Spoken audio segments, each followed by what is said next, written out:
ડીસામાં થયેલ ફટાકડાના ગોડાઉનમાં ભયાનક બ્લાસ્ટમાં 21 થી 22 લોકોના મૃત્યુ બાદ તંત્ર એક્શનમાં આવી ગયું છે। રાજ્યભરમાં એલર્ટ જાહેર કરવામાં આવ્યું છે। ગેરકાયદેસર ફટાકડાના ગોડાઉનની તપાસ ચાલી રહી છે।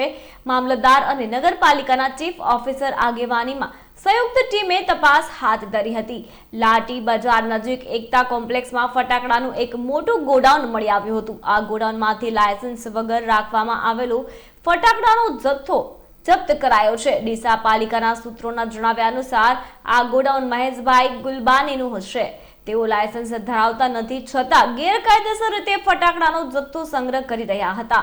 પાલિકા દ્વારા જપ્ત કરેલા જથ્થા અંગે કાયદેસરની કાર્યવાહી કરવામાં આવી છે।